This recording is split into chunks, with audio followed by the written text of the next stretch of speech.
In this video, we're going to talk about combinations, or n choose k.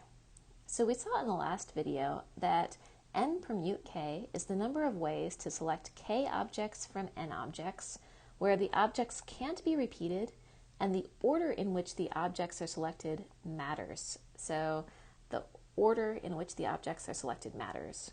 And we saw that the formula for that was n permute k is equal to n factorial divided by n minus k factorial. We saw that came from thinking about, okay, there are n ways to select the first object, n minus 1 ways to select the second object, but we only care about selecting k of the objects, not all n of them. So we're dividing out by the number of ways to select the remaining n minus k objects, because we do not care about the number of ways to select those objects. So that's n minus k times n minus k minus 1 times ... And so that is in fact equal to n factorial divided by n minus k factorial. So what if we're in a situation where order does not matter? So an example of that kind of question is, how many 5-card hands are possible from a 52-card deck? So in that situation, I don't care what's my first, second, third, fourth, and fifth card. I just have a hand of cards, and the order of those cards doesn't matter. So let's start by thinking about putting it in terms of something that we already know. So the number of ordered 5-card hands would be, well, there's 52 choices for the first card, 51 for the second, 50 for the third, 49 for the fourth, and 48 for the last. So that's the number of ordered 5-card hands, but I want them not to be ordered. So what I can do is divide by the number of ways to rearrange or order 5 cards. And what is that? Well, there's 5 possibilities for what the first card is, 4 for what the second card is, 3 for what the third card is, and so on. So this is the number that I'm interested in, the number of 5-card hands possible from a 52-card deck. And so what was that? That was what I had above. This was just NPK, the number of ways to select 5 cards where order mattered, and then dividing by the number of ways to rearrange those, dividing by the number of ways to rearrange k objects. So that's k factorial. So in other words, that's equal to NPK was n factorial divided by n minus k factorial. And I'm further dividing by k factorial the number of ways to rearrange k objects.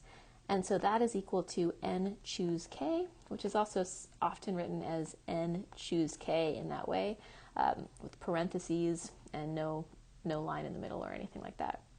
So this is n choose k, the number of ways to select k objects from n objects, where objects can't be repeated, and the order in which the objects are selected does not matter.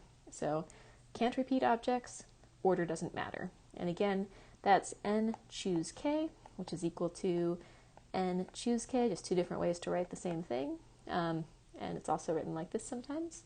And that's equal to n factorial divided by n minus k factorial times k factorial.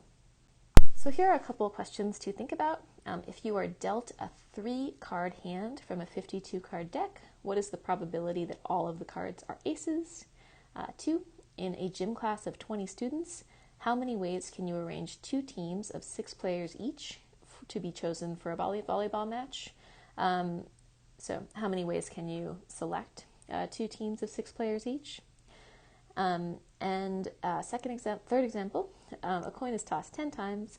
What is the probability that exactly 5 of those tosses are heads? So try those out. We'll talk about them in just a moment. Okay, if we're dealt a 3-card hand from a 52-card deck, what is the probability that all of the cards are aces? So the probability of all aces is going to be the number of 3 card hands, all aces, divided by the total number of 3 card hands. So let's think about those two quantities separately. The number of 3 card hands that are aces. Let's do the bottom first. The number of 3 card hands is going to be 52, choose 3. The order of the cards in the hand does not matter, so no order because this is a hand of cards. And so it's 52, choose 3, which is 52 factorial, divided by 52 minus 3 factorial times 3 factorial, the number of ways to rearrange those 3 cards. And so that is, if you calculate that out, there are different, we could either start to do it by hand. So 52 factorial is 52 times 51 times 50 divided by 52 minus 3, that's, divided by 52 minus 3 factorial, that's 49 factorial. So the rest of that cancels out with our 49 factorial. And then 3 factorial, that's 3 times 2 times 1. So you could either go to a calculator at this point or whatever, continue to cancel if you wished. But this reduces down to 22100, 22,000 different 3 card hands. How about the number of 3 cards hands that are all aces? Well, there were 4 aces in the deck, and how many ways can we select 3 of them? That's 4, choose 3, that's 4 factorial over 4 minus 3 factorial times 3 factorial. So that's 4 times 3 times 2 times 1 divided by 4 minus 3 factorial is 1 factorial times 3 factorial 3 times 2 times 1. So this cancels. 1 factorial is just 1. So there are 4 possibilities for that 3 card hand of all aces. And so that means that our probability of all our cards being aces, all 3 of those cards being aces, is equal to 4 out of 22,100. And if we find a decimal equivalent of that, that's 0.00018, or less than a 0.02% chance. Right, in a gym class of 20 students, how many ways can 2 teams of 6 players be chosen for a volleyball match? So in how many ways can this be done? So for our first team, let's call that team 1, there are 20 students. We're selecting 6 of them. This is a team of 6 players. We're not mentioning anything about the positions of those people or anything like that. So we've just got, just a team of 6 players in a volleyball class. We assume this is unordered unless we're otherwise specified. So for team 1, that's the number of possibilities, 20, choose 6. And for team 2, we still have 6 more people to select. There are 14 people left to choose from, and we're selecting 6 of them, again, unordered. So this would be our answer if we're thinking about team 2 is these people, and team 1 is this set of people, and team 2 is this set of people. And so how many ways is there for that to be done? So 20 choose 6, that's 20 factorial over 20 minus 6 factorial times 6 factorial times 14 choose 6, 14 factorial over 14 minus 6 factorial times 6 factorial. Some things, so this is 20 factorial over 14 factorial times 6 factorial times 14 factorial over 8 factorial times 6 factorial. Our 14s cancel out, so we could reduce this to 20 factorial divided by 6 factorial, 8 factorial, 6 factorial. So that's still a bit of a beast, so we probably still want to at some point use something to calculate that for us. If we do, we get a pretty big number. It is 116 million 396,280 is the number of ways to select a Team 1 and a Team 2 for this gym class. All right, finally, a coin is tossed 10 times. What is the probability of exactly 5 of the tosses being heads? We haven't really done a problem like this, and this is sort of alluding to something that we'll do in the next section on binomial distributions.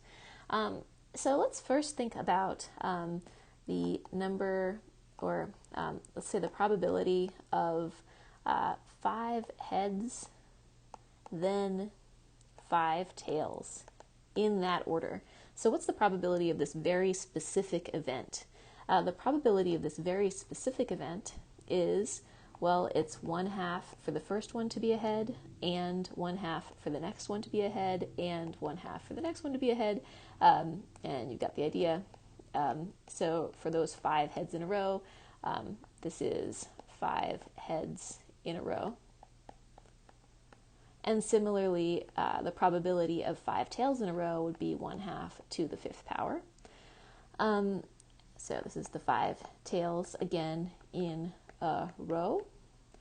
So what we want to, is this the probability we were looking for? Not quite. We just want the probability that exactly 5 of the tosses are heads in any order. So how many ways are there for that to occur? So we're still looking now for the number of ways to have 5 heads, 5 tails, any order.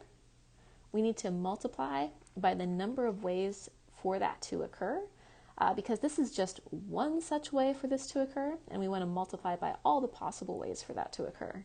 So what is that equal to? One way to think about it is to say, okay, I've got 1, 2, 3, 4, 5, 6, 7, 8, 9, 10 tosses. I've got 10 tosses, and I'm going to select 5 as heads. So right now we're still trying to calculate this number of ways to have 5 heads and 5 tails in any order. So I've got 10 tosses. I'm going to select 5 of them to be heads. Let's say that I select this one, this one, and that one. So that's selecting 5 of the tosses to be heads. Now, when I made that selection, did the order I picked them in matter?